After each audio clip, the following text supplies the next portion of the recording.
Hello everyone, good morning. आप सबको सबसे पहले मैं मेरे बारे में बता देती हूँ। मेरा नाम निक्की शर्मा है और मुझे 5+ ईयर का एक्सपीरियंस है इस इंडस्ट्री के अंदर। मतलब मैंने online and offline her type से स्टूडेंट्स को पढ़ाया है।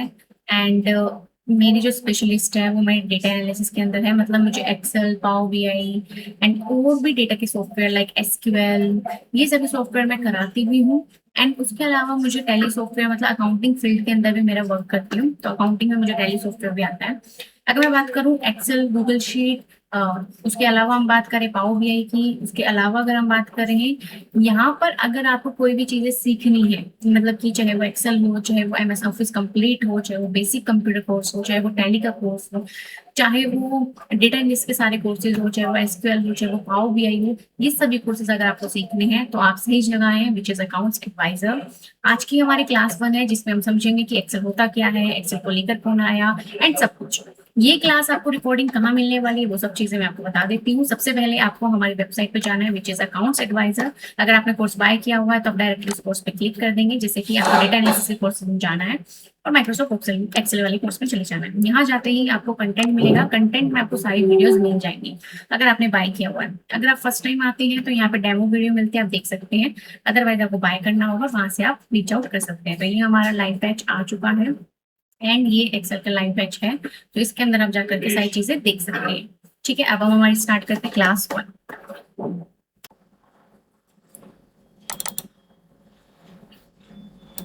देखो, सबसे पहले मैं आपको एक्सेल के बारे में बता देती हूँ कि एक्सेल होता क्या है, कब स्टार्ट किया, किसने स्टार्ट किया, कौन लेकर के आया, सारी इंफॉर्मेशन। ठीक है, तो माइक्रोसॉफ्ट एक्सेल कुछ इस टाइप से दिखता है। ये इसका लोगो है, ये इसका डिजाइन है। अब इसमें होता क्या क्या है, इसको डेवलप किया गया है किसने? माइक्रोसॉफ्ट कंपनी ने। माइक्रोसॉफ्ट ने वर्ड भी बनाया है, पावर पॉइंट भी बनाया है और एक्सेल भी बनाया है। ठीक है, अब इसका काम क्या है? आपका जो भी डेटा है उसको स्टोर करना, उसके अंदर कैलकुलेशंस करना, कोई चार्ट क्रिएट करना या कोई ग्राफ क्रिएट करना, पूरा डेटा एनालाइज कैसे करना है वो सब कुछ इसमें होता है। रिपोर्ट्स कैसे तैयार करनी है, अकाउंट्स मैनेज कैसे करना है, पे रोल, इनवॉइसेस, सब कुछ आप इसमें बना सकते हो। आया कब? देखो, अगर मैं मैकबुक की बात करूं, एप्पल वर्जन की बात करूं तो 1985 के अंदर आया था, और अगर मैं विंडो वर्जन की बात करूं तो 1987 के अंदर आया था। ठीक है, तो अगर आपसे पूछा जाए कि विंडो वर्जन कब आया तो आप 1987 बोलेंगे, और मैक पूछा जाए तो 1985 बोलेंगे। ठीक है, अब एक्सेल को बनाया किसने? एक्सेल को बनाने वाला कौन था? Microsoft corporation. बट डेवलप कौन किसने किया, मतलब फाउंडर कौन था? ये तो कंपनी हो गई। तो फाउंडर दो थे, एक बिल गेट्स और एक पॉल एलन। ठीक है, क्यों बनाया? कैलकुलेशन को इजी करने के लिए, फास्टर करने के लिए। क्योंकि अगर आप जो काम मैनुअली करते हो, जैसे मान के चलें मैं खुद से कैलकुलेट करना चाहती हूँ, मैंने 2 और 2 कैलकुलेट किया, मुझे पता 4 आ गया, बहुत इजी कैलकुलेशन थी। यही अगर मैंने 3 5 4 के अंदर 2 3 4 प्लस करने जाऊंगी तो मुझे टाइम लगेगा। अब यही एक्सेल क्या कर देगा, 2 सेकंड में ही काम करके दे देगा कि ये आएगा 588। तो ये सब कैलकुलेशन इजी करने के लिए एक्सेल को बनाया गया है। ठीक है, मेन पर्पस किसके लिए? बिजनेस की अकाउंटिंग करने के लिए, डेटा को मैनेज करने के लिए, कोई मैथमेटिकल कैलकुलेशन करनी है, रिपोर्ट्स बनाना है, ग्राफ्स बनाना है, सब इसमें बना सकते हो। ये कुछ यूजेस लिखे हुए हैं कि कहाँ कहाँ हम एक्सेल को यूज कर सकते हैं। जीएसटी में भी कर सकते हो, सैलरी शीट भी बना सकते हो, एमआईएस रिपोर्ट्स भी बना सकते हो, डेटा एनालिसिस। देखो, डेटा एनालिसिस का पार्ट होता है एक्सेल, ध्यान रखना। अब इसका इंटरफेस क्या क्या होता है वो हम समझेंगे एक्सेल के अंदर ही जाकर के। आपको विंडो की के साथ आर प्रेस करना है और यहाँ पे राइट डाउन करना है एक्सेल। राइट डाउन करते ही पूरा लिख देना, मैंने पूरा नहीं लिखा। विंडो की प्लस आर, यहाँ पे पूरा लिख देना। कभी ई एक्स सी करके एंटर कर दो तो नहीं आएगा मेरी तरह। ठीक है, लिखने के बाद आपको यहाँ पे विश करता है, चाहे वो एमएस वर्ड हो, पावर पॉइंट हो, यहाँ पे सब में आता है। अब मॉर्निंग में कर रहे हैं तो गुड मॉर्निंग आ रहा है। यहाँ पे जो टेम्पलेट्स बने हुए हैं, आप एक बार उसमें जाइए, ये सब कुछ बना हुआ है। मान लो आपको इनवॉइस का चाहिए, आपको जस्ट क्लिक करना है और देखो यहाँ पे और भी ऑप्शन है। जैसे एमएस वर्ड में नहीं होता रेज्यूमे चाहिए या बिजनेस के लिए चाहिए, या फिर आपको कोई कार्ड चाहिए, तो वैसे ही बिजनेस के लिए चाहिए तो बिजनेस के आपके यहाँ पे आ जाएंगे। बिजनेस में क्या क्या चाहिए होता है, कोई सेल्स के लिए बनाते हो, कोई बजट बनाते हो, देखो सब कुछ यहाँ पे बहुत सुंदर बना रखा है। मान लो मुझे ये बनाना है, इस पे क्लिक कर देना और क्रिएट पे क्लिक कर देना। ऐसे करने के बाद आपके पास सब कुछ बन के आ गया। देखो, जिम का है, जिम के अंदर मंडे को कितने बजे जाना है, क्या रेगुलर डेज है, ओवर टाइम कितने, मतलब किसी का जिम का किसी के अंदर बन के आ गया। बट अब देखो, आप कहते हो कि चलो मैं, मेरा जो रेगुलर आवर्स है वो 8 घंटे नहीं 5 घंटे है, तो आप इसको एडिट कर सकते हो। इसमें एडिट किया, देखो इसकी टोटल कैलकुलेशन सब में हो जाएगा, खुद ही हो रहा है। तो मतलब आप अगर टेम्पलेट बनी बनाई लेते हो तो जो भी आप चेंजमेंट करना चाहते हो वो आप इजीली कर सकते हो। ये होता है टेम्पलेट का काम।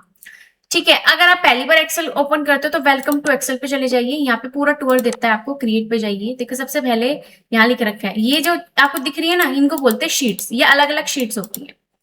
ये जो ऊपर नाम लिखा हुआ है, अब ये फाइल किस नाम से सेव है, वेलकम टू एक्सेल 1, तो इसका ये क्या हो गया, टाइटल बार। ठीक है, ये मिनिमाइज होता है, ये मैक्सिमाइज होता है, और ये क्लोज होता है कि जिससे आपको क्लोज करनी हो अपनी फाइल, मिनिमाइज करनी हो अपनी फाइल, और मैक्सिमाइज करनी हो फाइल। उसके बाद ये जो फाइल लिख रहा है, होम दिख रहा है, इंसर्ट, ये सब क्या होते हैं, रिबन। इन्हें रिबन भी बोलते हैं और टैब्स भी बोलते हैं। उसके बाद क्लिपबोर्ड का वर्क है, फोंट का वर्क है, अलाइनमेंट्स का वर्क है, नंबर वर्क है, स्टाइल्स है, ये सब क्या होती है, कमांड या टूल बार। ठीक है, अगर मैं इस सेल पे ये जो बॉक्सेस अगर आपको नहीं दिख रहे हैं, मैं आपको दिखाती हूँ वैसे ये कैसे शो होता है। वैसे इसके अंदर ये लाइंस आती है, ग्रिड लाइंस, इसे ग्रिड लाइंस बोलते हैं।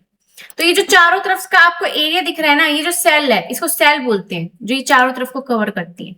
ये सेल आपकी रो से, ये जो लेफ्ट टू राइट जाता है वो रो होती है, टॉप टू बॉटम जाता है वो कॉलम होती है। ठीक है, अगर मैं इस सेल में हूं तो ये मेरा फॉर्मूला बार होता है जो दिखाएगा कि आपने क्या यूज किया। अब आप मैं बताती हूँ, आप तो फॉर्मूला बार है तो फॉर्मूला दिखाना चाहिए ना। मैंने इस पे क्लिक किया, इसका डेटा दिखा रहा है, दिखा रहा है। तो फॉर्मूला बार का क्या यूज हुआ वो मैं आपको बताती हूँ। जैसे मान लो यहां पर मैंने कोई फॉर्मूला लिखा, अब ये देखो मुझे 170 वैल्यू है, बट यहाँ पे इसका फॉर्मूला नहीं दिखा रहा। तो ये 170 किस फॉर्मूले से बन के दिखाई, ये कौन दिखाएगा, आपका फॉर्मूला बार। बट अगर आप नॉर्मल वैल्यू भी सिलेक्ट करोगे तो वो भी दिखा देता है। तो मेनली फॉर्मूला बार का मतलब क्या हो गया कि अगर कहीं पे फॉर्मूला लगाया हुआ है तो वो वैल्यू नहीं, उसका फॉर्मूला दिखाता है, इसीलिए इसको फॉर्मूला बार कहते हैं। ये होता है नेम बॉक्स। अब नेम बॉक्स का क्या मीनिंग है, देखो अगर यहाँ पे I1 लिखा है, इसका मतलब है मैं I कॉलम में हूं और 1 रो में हूं।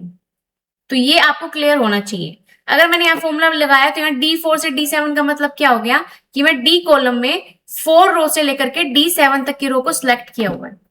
ठीक है, क्लियर है यहाँ तक।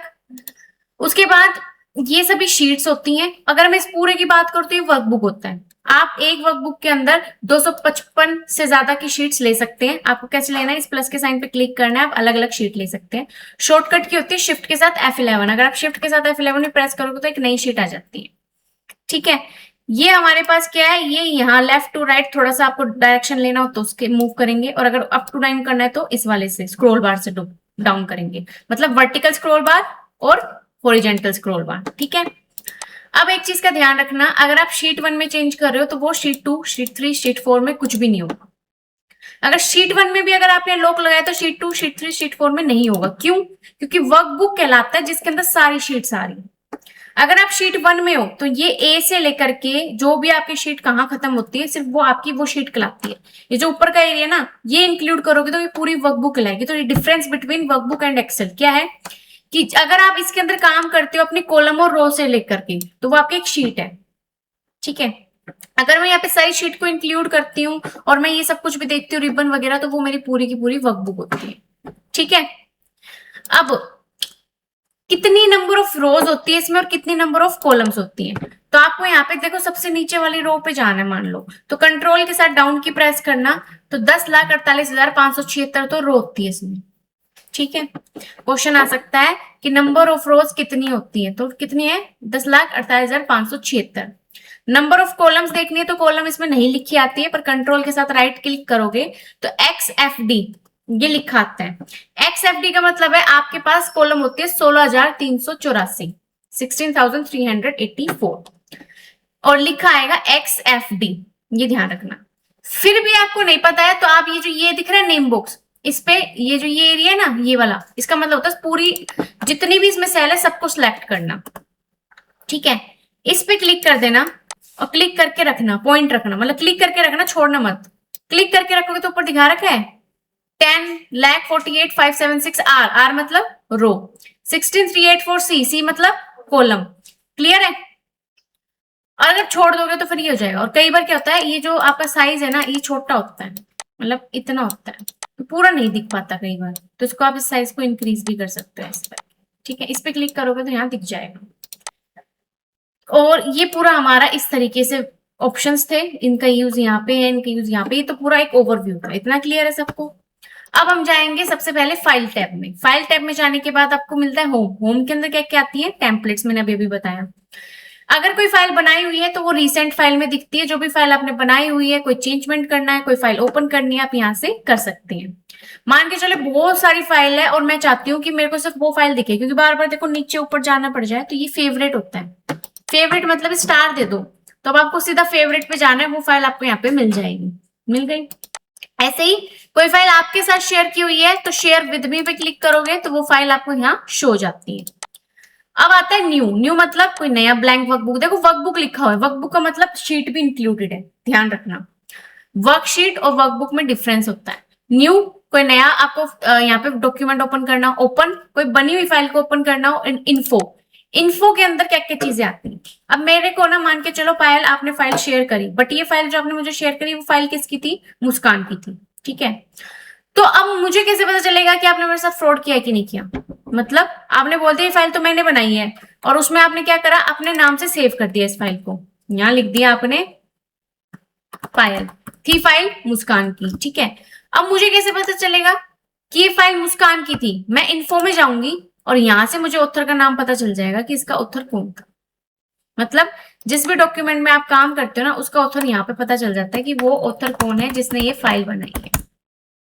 तो यहां से मुझे पता चल जाएगा फाइल किसने बनाई है। अगर मैं इसको डिलीट करने जाऊंगी, रिमूव करने जाऊंगी, अगर आपने न्यू ऐड किया तो रिमूव हो जाएगा और एडिट भी हो जाएगा।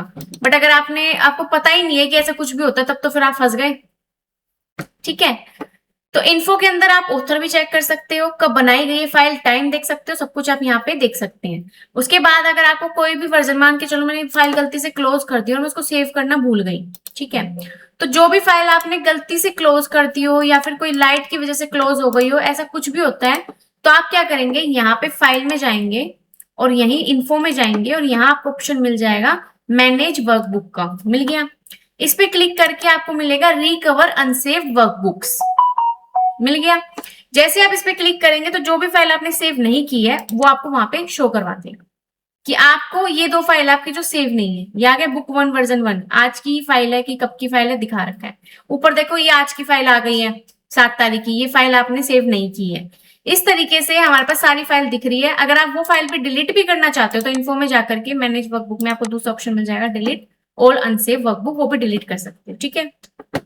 वर्जन हिस्ट्री, कि आपका कौन सा वर्जन चल रहा है। आपकी अब एक बात ध्यान रखना, Microsoft Office is connected to the OneDrive, ठीक है। जैसे कि मान के चलो व्हाट्सएप है तो वो कौन है, उसका हेड कौन हो गया, मेटा, मेटा कंपनी हो गई। Same as it is in सब की अलग अलग वो होती है जो फाइल आपकी किस ड्राइव पे सेव होती है, तो इसकी फाइल सेव होती है हमारी वन ड्राइव पे, ठीक है। तो क्वेश्चन आ सकता है कि आपकी फाइल्स कहाँ सेव होती है या फिर इसका लोकेटेड पाथ क्या होता है, तो उसमें आपको क्या लिखना है, वन ड्राइव, ठीक है। अगर कोई भी इश्यू होता है तो आप यहाँ पे देख सकते हो, कोई डॉक्यूमेंट में इश्यू है, कोई ग्रामर मिस्टेक है, कुछ भी मिस्टेक्स है वो आप यहाँ से देख सकते हैं, ठीक है। और ब्राउजर व्यू ऑप्शंस, इस पे क्लिक करोगे तो आपकी कितनी शीट्स हैं, एंटायर शीट्स, या फिर आपको एक शीट में देखना है, वो जो भी चेंजमेंट है आप यहाँ पे देख सकते हो। देखो लिख रखा है choose the sheet and the name item that will be show when the workbook is viewed in the browser. इसका मतलब है जब भी ब्राउजर, मतलब क्या हो गया, क्रोम वगैरह पे जब आप चाहते हो ऑनलाइन, वहां पर। इसको क्लोज करते हैं। अब प्रोटेक्ट वर्कबुक, इसमें बहुत सारे ऑप्शन दे रखे हैं आपको अपनी शीट को प्रोटेक्ट करने के, वर्कबुक वर्कबुक को प्रोटेक्ट करने के लिए। पहला है ऑलवेज ओपन रीड ओनली। इसका मतलब क्या हो गया, आप ओपन कर पाएंगे और आप सिर्फ और सिर्फ इसके अंदर रीड कर सकते हो, चेंजमेंट नहीं कर सकते, ये लिखा हुआ है। बट अगर मैं आपको करके दिखाऊं, क्लिक कर दिया मैंने, ओपन हो गया, प्रोटेक्ट हो गया, और अब मैं इस फाइल को कर रही हूँ सेव। इस फाइल को मैं सेव कर रही हूँ मेरे डेस्कटॉप पे, ठीक है। मैंने इस नाम से सेव कर दी मेरी फाइल, कर दिया, प्रोटेक्ट किया हुआ है ना हमने। अब हम इसको ओपन करेंगे। ये वाली फाइल थी, डबल क्लिक किया, ओपन हो गई, लिखा एडिट एनीवे, इस पे क्लिक कर दो, हो रहा है एडिट। तो किस चीज का प्रोटेक्शन हुआ, हुआ कुछ। और अगर मैं इसमें कर दूं दूसरा option which is encrypt with password, इसका मतलब है जब भी आप ओपन करोगे आपको पासवर्ड लिखना होगा, चाहे वो अल्फाबेटिक हो चाहे वो न्यूमेरिक हो, आप किसी भी टाइप का पासवर्ड लिख सकते हो। मैंने लिख दिया पासवर्ड, उस पासवर्ड को आपको रिपीट करवाना है। अब इस फाइल को कर दो सेव, सेव करने के बाद इसको कर दो क्लोज। अब इस फाइल को हम रीओपन करेंगे। देखो शीट तक नहीं दिख रही आपको, जब ही दिखेगी जब हम इसमें पासवर्ड मेंशन कर दूंगी। इस तरीके से हो गया। तो ये दूसरा पासवर्ड था। फर्स्ट वाला ऑप्शन देख लिया। क्या फर्स्ट वाला ऑप्शन देख लिया था जी। वो काम नहीं करता वो देख करता। वो सिर्फ इसी वर्जन से दे रखा है। अगर आप यहाँ पे दो तरीके के पासवर्ड लगाओ तो अप्लाई हो जाएगा। जैसे देखो मैंने इनक्रिप्ट भी लगा दिया और ऑलवेज भी लगा दिया, दोनों पासवर्ड लगाए। तो देखो दूसरे में लिखा है to prevent accidental changes this workbook has been set to open as read only. मतलब अगर आपको कोई चेंजमेंट करने हैं तो इसमें ये जो आपकी फाइल ओपन होगी वो सिर्फ रीड ओनली प्रोसेस से होगी, ये लिख रखा है।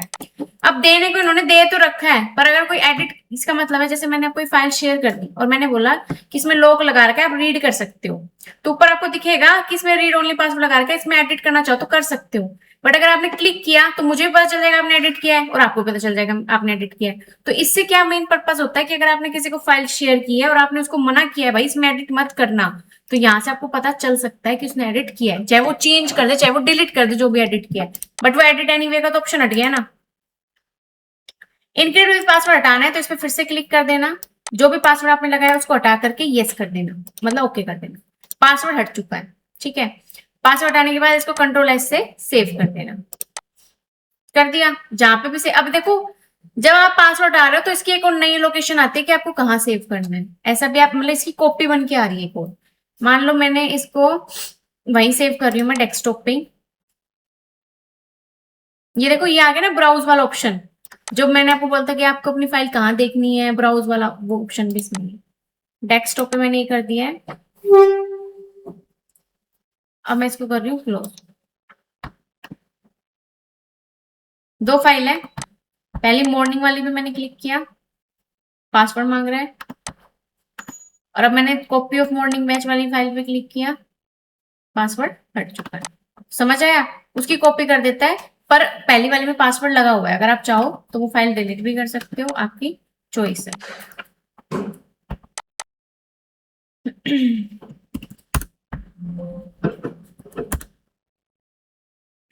अब हमें क्या करना है, नेक्स्ट मुझे इस पासवर्ड को हटाना है। मैंने इस पासवर्ड को हटा दिया और मुझे ये वाला पासवर्ड हटाना है। जिस जो पासवर्ड आप हटाना चाहते हो उस पर क्लिक कर देना, ठीक है, और क्लिक करके फिर सेव कर देना। वो पासवर्ड भी हट चुका है, दोनों टाइप के पासवर्ड हट चुके हैं और मैंने इसको कंट्रोल ऐसे सेव कर दिया। अब तीसरा ऑप्शन आता है इसी के अंदर कि आप चाहो तो आपकी सिर्फ करंट शीट प्रोटेक्ट हो जाएगी पर वर्कबुक प्रोटेक्ट नहीं होगा। मतलब अगर मैं अभी शीट 1 ओपन है तो प्रोटेक्ट करंट शीट पे जाओ और सीधा आपका प्रोटेक्ट शीट ओपन हो गया।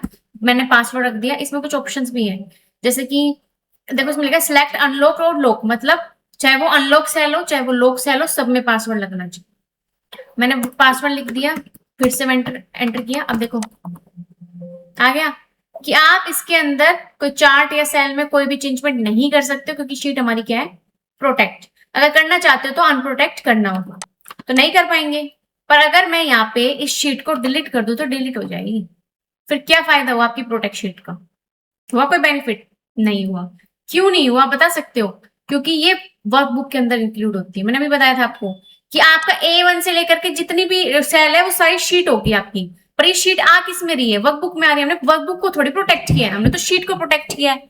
समझ गए? तो अगर आप चाहते हो आपकी कोई वर्कबुक शीट भी डिलीट ना कर दे तो ये आएगा प्रोटेक्ट वर्कबुक स्ट्रक्चर, इसमें जाकर के वर्कबुक को भी प्रोटेक्ट कर दीजिए।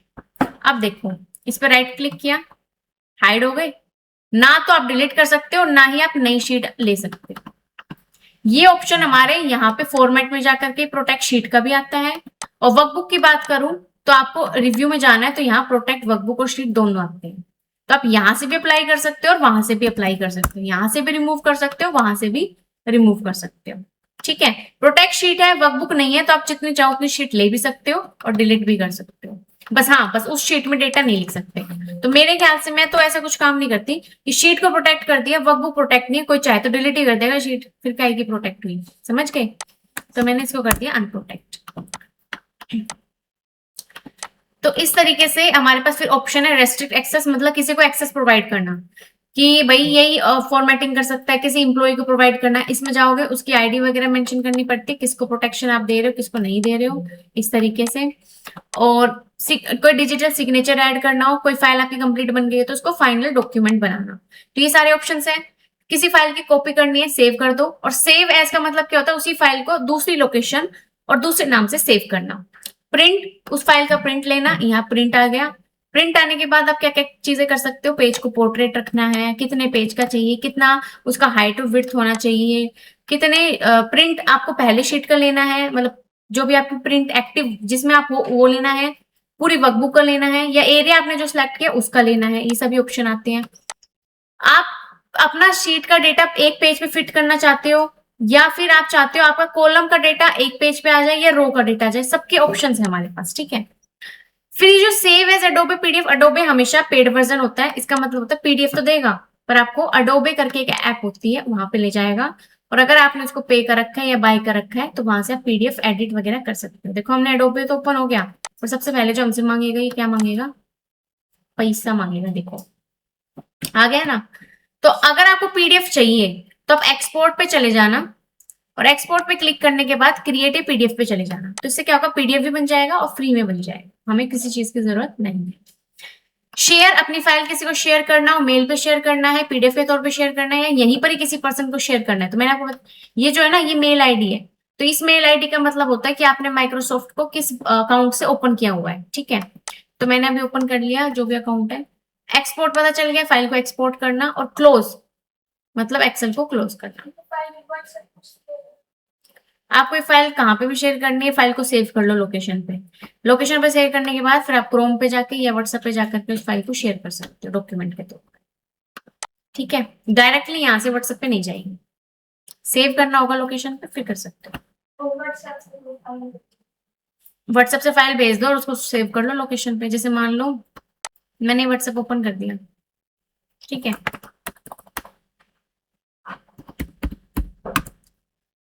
ये व्हाट्सएप हमने ओपन किया। अब इसके अंदर देखो किसी ने मुझे फाइल शेयर की हुई है, ये फाइल है, तो मैंने इसको सेव तो कर दिया। ये लोकेशन मैंने डेस्कटॉप की सिलेक्ट कर ली, कर लिया। अब क्या हुई, वर्ड की फाइल है, ऐसे एक्सेल की होगी तो वो भी सेम वर्क करती है। अब इसको आप ओपन कर लो, आपके लैपटॉप में कंप्यूटर में ओपन हो गई, जो करना है वो कर सकते हो, समझ गए। ऐसे ही फाइल को शेयर करना है व्हाट्सएप पे, तो आपको क्या करना होगा, ऐड डॉक्यूमेंट पे क्लिक करना है, डॉक्यूमेंट में जाकर के सेंड कर सकते हो जो भी फाइल आपको शेयर करना है। क्लियर है। अब हम चलते हैं आगे की तरफ। अकाउंट, अकाउंट में ऑप्शन आते हैं। अकाउंट, अगर आपको अपना वर्जन देखना है किस वर्जन पे काम कर रहे हो, तो अकाउंट में जाकर के ही वर्जन चेक कर सकते हो। तो हमारा वर्जन लेटेस्ट है जो कि माइक्रोसॉफ्ट 365, इसमें सारे वर्जन सब कुछ मिलेगा, अपडेटेड वर्जन है, ठीक है। अगर कोई अपडेट आया हुआ है तो यहाँ से देख सकते हो, क्या क्या चीजें नहीं है वो देख सकते हो, एक्सेल के बारे में कुछ जानना है वो जान सकते हो, कोई एआई टूल ऐड करना है यहाँ से एआई टूल ऐड कर सकते हो। ये जो थीम वगैरह है मैंने वर्ड में बताया हुआ है कि अगर आपको थीम ये यहाँ पे चेंजमेंट करती है, ये थीम अप्लाई करनी है वो थीम अप्लाई कर सकते हो, सॉरी बैकग्राउंड अप्लाई कर सकते हो। थीम का मतलब होता है कलर चेंज करना, जैसे मैंने इसमें ब्लैक कलर लगा दिया। अब ये माइक्रोसॉफ्ट में अप्लाई हुआ है, सिर्फ एक्सेल में नहीं, मतलब वर्ड में भी आ गया, एक्सेल में भी आ गया और पावर पॉइंट में भी आ गया, समझ गए। तो सब जगह अप्लाई हो जाएगा। और इसके अंदर वन नोट भी होता है, आउटलुक भी होता है, सभी माइक्रोसॉफ्ट के पार्ट होते हैं। कोई अकाउंट साइन आउट करना हो और दूसरा कोई अकाउंट ऐड करना हो, स्विच करना हो, वो कर सकते हो। यहाँ पे आपके अकाउंट्स दिखाता है। और ऑप्शंस में चले जाओगे तो जो भी कोई ऑप्शन आपको इनेबल करवाना हो, यस करवाना हो, ऐड करवाना हो, वो वहां पे आपको शो करवा देता है, इस तरीके से। जनरली आपको क्या क्या करना है क्या नहीं करना है आपको यहाँ पे ऑप्शन मिल जाएगा। यूजर का नेम क्या है वो चेंज करना वो कर सकते हो। थीम वगैरह यहाँ से भी चेंज कर सकते हो। देखो फॉन्ट वगैरह की वर्किंग आ गया। फॉर्मूला पे जाओगे तो फॉर्मूला से रिलेटेड वर्क आ जाएगा। डेटा पे जाओगे तो डेटा से रिलेटेड वर्क आ गया। प्रूफिंग में जाओगे, मतलब एक एक टूल के बारे में सामान लिख रखा है। सेव, ये 3 सेटिंग जरूर ओपन करना जब भी आप काम करो, तो 3 सेटिंग ऑन करना। क्या, पहला है ऑटो सेव फाइल स्टोर। अब कौन से क्लाउड पे सेव होनी चाहिए, तो एक्सेल वर्कबुक के अलावा अगर आपको कोई और क्लाउड चूज करना तो वो कर सकते हो। अभी आपको क्या चूज करना है, एक्सेल वर्कबुक करना। आपकी फाइल हर कितने मिनट में सेव हो। अगर ये फाइल क्लोज हो गई तो मैंने 10 मिनट दे रखा है, तो 10 मिनट से पहले क्लोज हो गई तब तो मेरा फाइल का काम गया। तो आप इसको हमेशा 1 मिनट रखना, ठीक है। उसके बाद keep that last auto recover version, मतलब अगर आपने फाइल सेव नहीं करी और आपका डेटा क्लोज हो गया तो वो ऑटो रिकवर कौन सी लोकेशन पे जाएगा, वो लोकेशन जैसे अभी मैंने दिखाया था ना, मैनेज वर्कबुक में जाकर के ऑटो रिकवर का ऑप्शन आता है, वही है ये। और उसके बाद वो लोकेशन कहाँ मिल रही है, लोकेशन है, देखो हम जाए तो इस लोकेशन में सबसे पहले सी, सी मतलब होता है लोकल डिस्क सी, तो उसके लिए आपको फाइल एक्सप्लोरर ओपन करना है, विंडो ई से आप कर सकते हो। लोकल डिस्क सी मिल गया, इसमें जाइए, इसे सी बोलते हैं, ठीक है।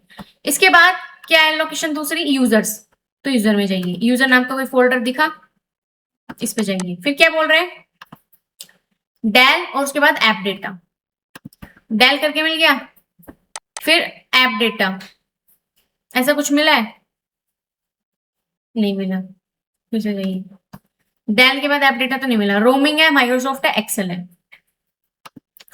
रोमिंग है, माइक्रोसॉफ्ट है, एक्सेल है। देखो यहाँ माइक्रोसॉफ्ट मिल गया डायरेक्टली, तो पावर बीआई का ऑप्शन आ गया और ये सेटअप आ गया। अगर मैं बाहर जाऊं तो एक पब्लिक करके भी है, इसमें टेलीप्राइम वगैरह का, ठीक है। ये लोकेशंस होती है सबकी अलग अलग लोकेशंस। मान लो हमें वो नहीं मिला, ये देखो ये ऐड करके एक ऑप्शन है, ये फाइल हमारी एम्प्टी है, ठीक है। तो अगर आपकी यहाँ पे फाइल का सही लोकेशन है तो वो दिखा देगा।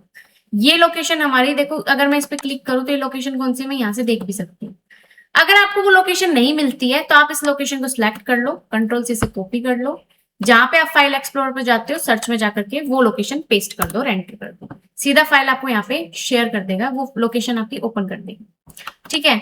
तो वो लोकेशन ये जो ओपन करेगा हमारी, उसको एंटर करके आप देख सकते हो, देखो आ गया लोकेशन, जैसे मैंने डाली Dell app data roaming Microsoft Excel, वही लोकेशन है और उसकी फाइल आ गई कि आपकी इस नाम से अनसेव फाइल्स हैं, आ गया। तो ये लोकेशन कैसे आप ओपन करोगे, अगर आपको नहीं आ रहा है कॉपी कर लो, कॉपी करने के बाद डायरेक्टली यहाँ पे जाकर के इस लोकेशन को मेंशन कर देना, यहाँ पे क्लिक करके control we and that's it, हो गया, क्लियर है। ये आपको सारे ऑप्शन जरूर करके देखने हैं, ठीक है। सेव हो गई लैंग्वेज, कोई और लैंग्वेज में आपको मूव करना हो, गलती से कोई और लैंग्वेज आ रहा है तो यहाँ से चेंज कर सकते हो।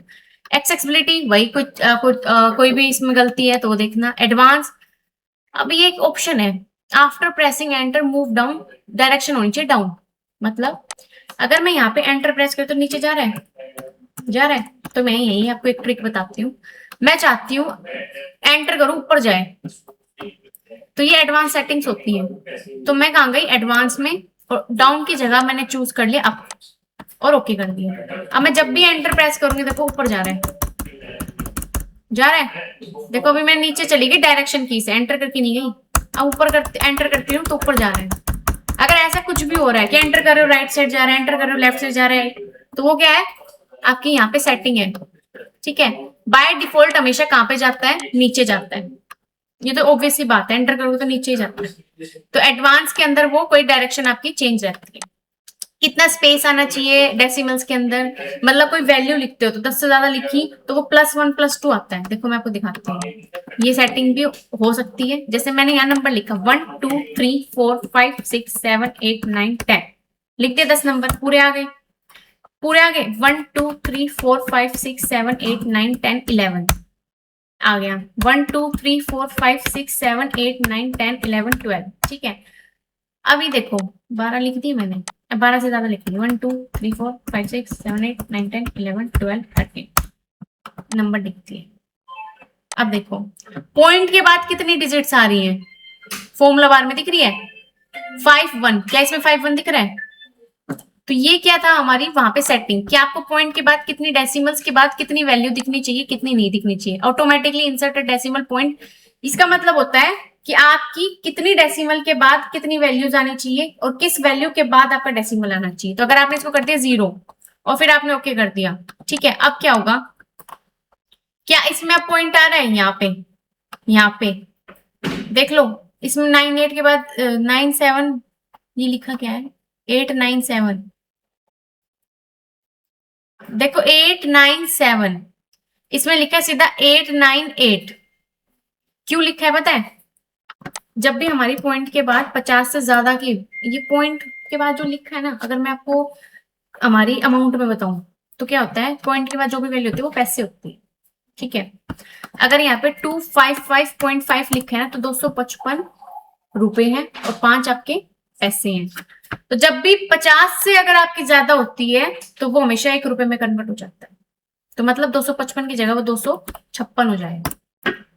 आया।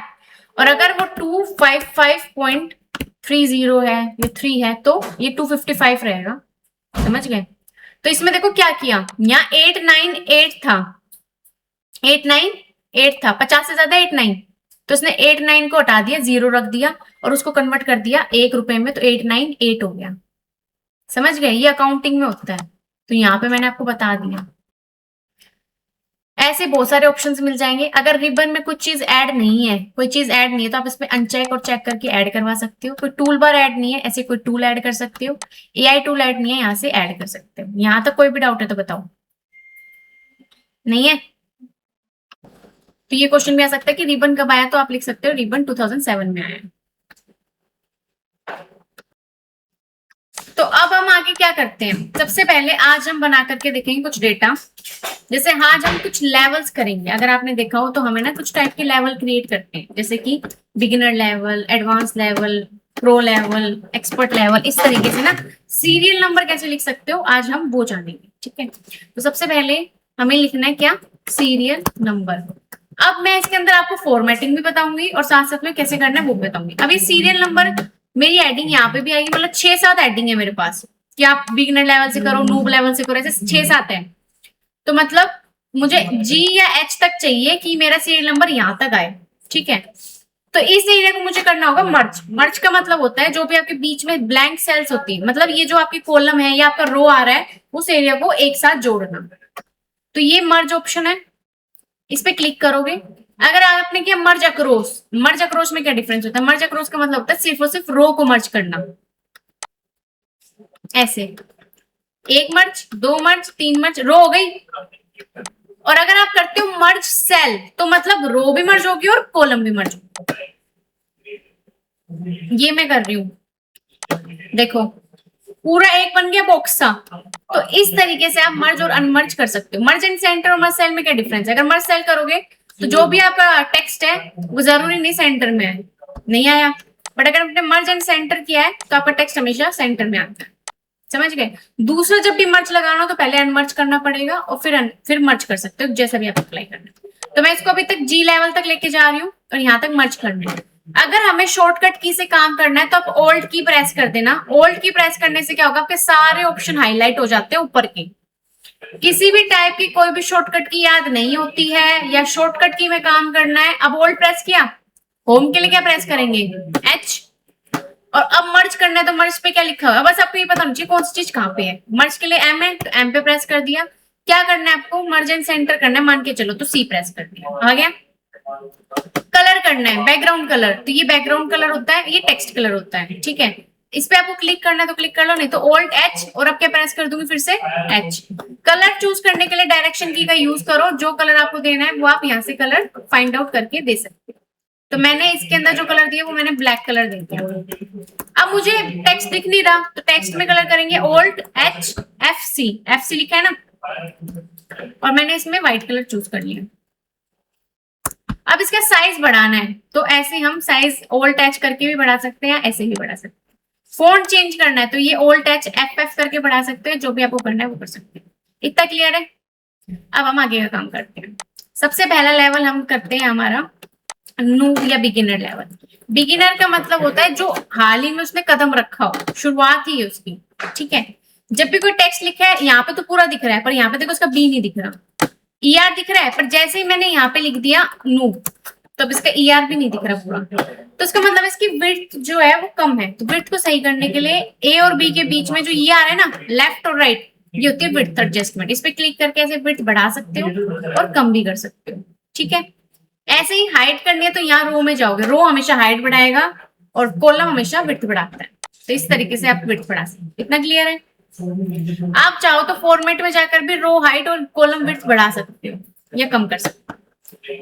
बिगिनर हो गया। बिगिनर का मतलब होता है जो खुद लिखता है, जैसे 1 2 3 4 ऐसे लिख रहा हूं। नूब का मतलब होता है वो 1 लिखेगा और 2 लिखेगा। ठीक है, अभी आपको फर्स्ट एड बॉक्स जैसा दिख रहा है, ये सिलेक्शन होता है। अगर आप इसकी कॉर्नर पे जाते हो सेल में जो डार्क कलर का प्लस दिख रहा है, इसे बोलते हैं ड्रैग करना। ड्रैग का मतलब होता है अगर आपने एक लिखा तो अगर आपको नीचे भी सब जगह एक चाहिए या कुछ भी चाहिए तो उसको खींच के ले जाओ। तो वो जो ऊपर वैल्यू है अगर फॉर्मूला होता तो सही वैल्यू दे देता, अगर फॉर्मूला नहीं है तो जो ऊपर लिखा है वही का वही नीचे दे देता है। ठीक है, तो नूब क्या करता है 1 और 2 लिखेगा, दोनों को सिलेक्ट करेगा और इस वाले साइन से नीचे तक ले जाएगा, आ गई वैल्यू खुद। फिर आते हैं नेक्स्ट लेवल, जिसको मैं एडवांस भी बोल सकती हूँ या फिर एडवांस ही बोल देते हैं, एडवांस लेवल। जो करेगा सिर्फ 1 को टाइप, ठीक है 1 को टाइप किया और अब यहाँ पे दूसरी सेल पे जाकर के इक्वल, इक्वल हमेशा फॉर्मूला बनाने के लिए यूज किया जाता है, इक्वल 1 के साथ प्लस कर देना ऊपर जो भी लिखा हुआ है उसको, ठीक है, और एंटर, आ गया। अब इसको ड्रैग कर दो इस तरीके से वैल्यू चाहिए, मतलब एक तो लिखा है उसमें ऊपर की वैल्यू ऐड होती जाए, अब 2 के अंदर ऊपर की ऐड होगी 3, फिर 3 के अंदर 4, फिर 5, ऐसे। क्लियर है, क्लियर है। ऐसे नहीं लगता कि सेपरेट वाले से। मैं आपको लेवल्स बता रही हूँ जो इससे भी सिंपल आएगा अभी। फिर आता है एडवांस से ऊपर, क्या बोल सकते हो, मैं भी एडवांस प्रो बोल रही हूँ, ठीक है। सिर्फ एक लिख देना, सिर्फ एक लिख देना, ये ऐसे खुद लिखा आ गया, इसको हम हटा देते हैं। एक लिखने के बाद एक को ही ड्रैग कर देना, कर दिया। ध्यान रखना एक को लिख के ही ड्रैग कर देना, तो यहाँ एक ही साइन दिख रहा है, इसे बोलते हैं fill option, auto fill option. इस पे क्लिक करके फिल सीरीज पे क्लिक कर देना, जहां तक आपने ड्रैग किया है वहां पे ऑटोमेटिकली वैल्यू आ जाएगी, आ गई। क्लियर है। उसके बाद नेक्स्ट लेवल लिखते हैं, तो नेक्स्ट लेवल हम क्या ले सकते हैं, अल्ट्रा प्रो। अब आपको सिर्फ 1 टाइप करना है और कंट्रोल को होल्ड रखना है। देखो 2 चीज है, बिना कंट्रोल होल्ड कर रहे तो एक प्लस आ रहा है, कंट्रोल होल्ड कर रहे तो एक और प्लस आ गया। अब जहां तक लेके जाने वहां तक ले जाओ, ऑटोमेटिकली आपकी सीधा वो आ जाएगी, आ गई सीरियल नंबर। फिर से देख लेना, control hold and then drag, आ गया अल्ट्रा। फिर उसके बाद आता है एक्सपर्ट। एक्सपर्ट क्या करेगा, सिर्फ 1 को टाइप करेगा और यहाँ पे सीधा आपको जाना है इस ऑप्शन में, इसको बोलते हैं फिल ऑप्शन। फिल ऑप्शन में आपको चूज करना है सीरीज को और यहाँ पे जाकर के लीनियर ही चूज करना है, कॉलम के अकॉर्डिंग चाहिए रो के अकॉर्डिंग, रो लोगे तो ऐसे जाएगा और कॉलम लोगे तो ऐसे जाएगा, ठीक है। तो मैंने कॉलम चूज किया और स्टोव वैल्यू कहां तक लास्ट लिखना है वो लिख दिया 5। 2 चीज करनी है, एक तो सीरीज सेलेक्ट करना, यहाँ पे कुछ भी नहीं छेड़ना और स्टोव वैल्यू में लिख देना कहां तक चाहिए, आ गया। अगर शॉर्टकट की से जाओगे तो ऑल्ट प्रेस करोगे, एच प्रेस करोगे यहाँ जाने के लिए, F5 प्रेस करोगे और सीरीज में जाने के लिए S प्रेस करोगे, समझ गए। एक्सपर्ट के बाद हम कौन सा लेवल ले सकते हैं, अल्टीमेट प्रो एक्सपर्ट ले लें, या इसके बाद कोई और लेवल आता है, इसके बाद हम एक्सपर्ट प्रो ले लेते हैं। चलो एक्सपर्ट प्रो, उसको क्या करना है, यहाँ फॉर्मूला अप्लाई करना है, इक्वल रो, ठीक है। ब्रैकेट को स्टार्ट करना है और रेफरेंस में लिखना है A1, इक्वल रो, रेफरेंस में लिख देना A1, ब्रैकेट क्लोज और एंटर। 1 आ गया खुद। अब ड्रैग कर दो तो अब क्या होगा, आपकी जहां तक वैल्यू वहां तक ऑटोमेटिकली आ जाएगी, आ गई। फिर आता है अल्टीमेट प्रो एक्सपर्ट, ये लास्ट लेवल है। अब इसमें क्या करना है, इसमें एक फॉर्मूला अप्लाई करना है, इक्वल सीक्वेंस का, इक्वल सीक्वेंस का, और जितने आपको नंबर ऑफ रोज चाहिए वो लिख दो, जैसे 5 चाहिए 5 लिख दो, ब्रैकेट क्लोज और एंटर, आ गया, आ गया। तो ये लेवल्स थे हमारे। अब सबकी विड्थ एडजस्ट करनी है मुझे और वो भी शॉर्टकट की से करनी है, तो मैं क्या करूंगी, मैं पहले ऑल्ट प्रेस कर दूं, होम में जाने के लिए एच प्रेस कर दूं, फॉर्मेट में जाने के लिए ओ प्रेस कर दूं, और विड्थ एडजस्ट करने के लिए ऑटो फिट मतलब जैसा टेक्स्ट लिखा है उसके अकॉर्डिंग आई प्रेस कर दूं, हो गई, हो गई। सारा टेक्स्ट हमें सेंटर में चाहिए तो डायरेक्टली यहाँ से सेंटर ले सकते हो। ये वाला सेंटर का मतलब होता है ये टॉप है, ये मिडल है और ये सॉरी ये लेफ्ट है, सेंटर है, राइट है, ठीक है। ये टॉप है, ये मिडल है और ये डाउन है। मतलब टॉप लेफ्ट में चाहिए, टॉप मिडल में चाहिए, टॉप सेंटर में चाहिए। तो मैंने दोनों ऑप्शन सेलेक्ट करनी है। तो बीच में आ गए। कोई कलर अप्लाई करना है कलर अप्लाई कर लो, साइज कम ज्यादा करना है साइज कम ज्यादा कर सकते हो। तो मतलब इसमें जिस भी टाइप की आपको फॉर्मेटिंग करनी है आप वो फॉर्मेटिंग कर सकते हो। यहाँ तक कोई डाउट है तो बताइए। अब इसको हमें आगे तक लेके जाना पड़ेगा H लेवल तक। तो फिर से मर्ज पे क्लिक करके मर्ज कर दिया, हो गया। समझ आ गया। अब मैं आपको एक और बार बताती हूँ जल्दी जल्दी, ठीक है। आपका यहाँ पे डिवीजन भी हो जाएगा और पता भी चल जाएगा।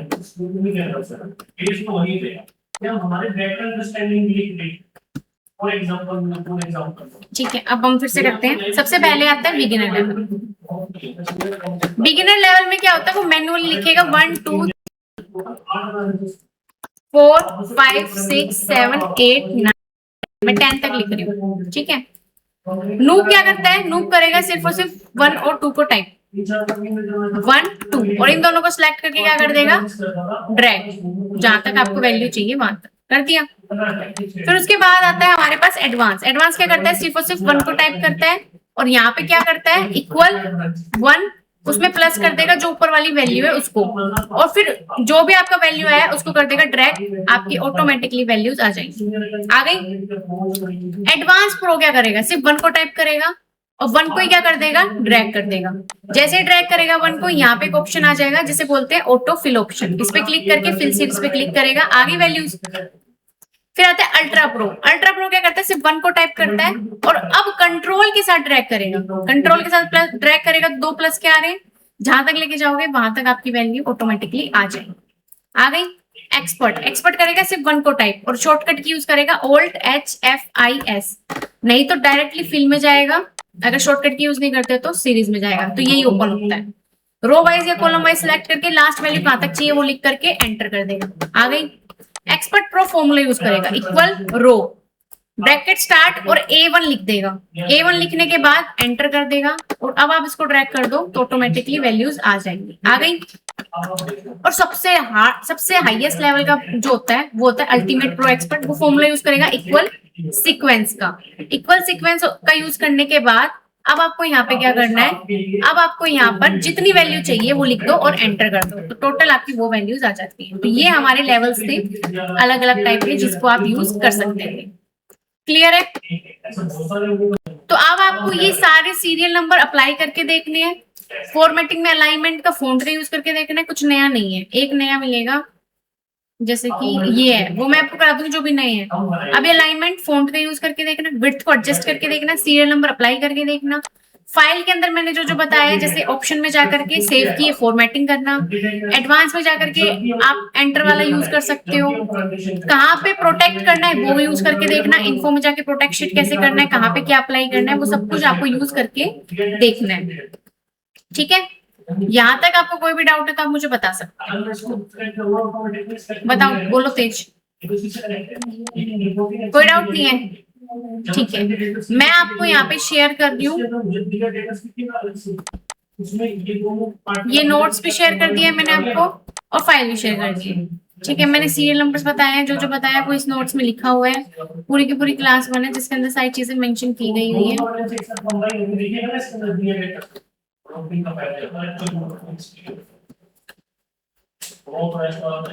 देखिए यहाँ पे मैंने लिख रखा है कि एक्सेल क्या है, ये पूरा आपको मिल जाएगा नोट्स।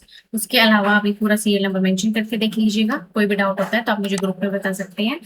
ठीक है, और उसके अकॉर्डिंग आपको सॉल्यूशन मिल जाएगा। वीडियो भी अपलोड हो जाएगी शाम तक, तो आप उसको भी देख सकते हैं। तो अब मिलते हैं नेक्स्ट क्लास में। Bye bye, take care.